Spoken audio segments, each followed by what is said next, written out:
মার্কিন president Donald ট্রাম্পের প্রশাসন ক্ষমতায় আসার পর থেকে একের পর এক কঠোর সিদ্ধান্ত নিয়ে এসেছে।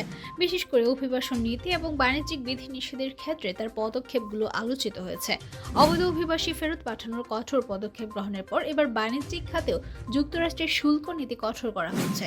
নির্বাচনের আগে থেকে তিনি কানাডা ও মেক্সিকো থেকে আমদানি করা পণ্যে অতিরিক্ত শুল্ক আরোপের হুঁশিয়ারি দিয়েছিলেন। এবার সেই পরিকল্পনা বাস্তবায়িত হতে যাচ্ছে। মার্কিন প্রেসিডেন্ট শনিবার ঘোষণা দিয়েছেন, কানাডা ও মেক্সিকো থেকে আমদানি করা সব পণ্যে 25% শুল্ক আরোপ করা হবে, যা খুব শীঘ্রই কার্যকর করা হবে। তবে এই শুল্কের তালিকায় তেল অন্তর্ভুক্ত করা থাকবে কিনা তা নিয়ে এখনো স্পষ্ট কোনো সিদ্ধান্ত হয়নি। তবে ট্রাম্পের প্রশাসন আশাবাদী যে এই পদক্ষেপের মাধ্যমে আমেরিকান শ্রমবাজার এবং সীমান্তের নিরাপত্তা আরও দৃঢ় হবে।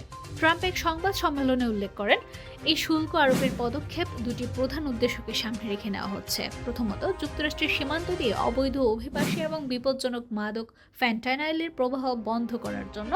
দ্বিতীয়ত, প্রতিবেশী দেশগুলোর সঙ্গে বাণিজ্যিক ঘাটতি মোকাবেলায় এই পদক্ষেপ প্রয়োজনীয় বলে তিনি মনে করেন। তিনি আরও বলেন, আমরা দীর্ঘদিন ধরে একপেশে বাণিজ্যিক সম্পর্ক সহ্য করেছি।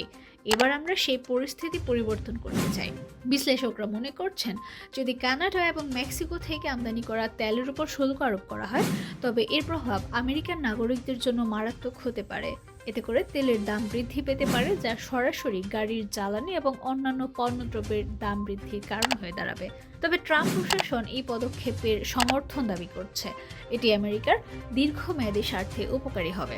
এদিকে ট্রাম্প জানিয়েছেন যে তিনি চীনের উপর শুল্ক আরোপের পরিকল্পনা করছেন। তবে কবে এবং কত শতাংশ শুল্ক আরোপ করা হবে তা নিয়ে তিনি কোনো বিস্তারিত মন্তব্য করেননি। বিশ্লেষকরা বলছেন, চীনের উপর শুল্ক আরোপের বিষয়টি বিশ্ব বাণিজ্যের জন্য একটি বড় প্রশ্ন চিহ্ন হতে পারে, কারণ এটি যুক্তরাষ্ট্রের সঙ্গে চীনের বাণিজ্যিক সম্পর্ককে আরও উত্তপ্ত করে তুলবে।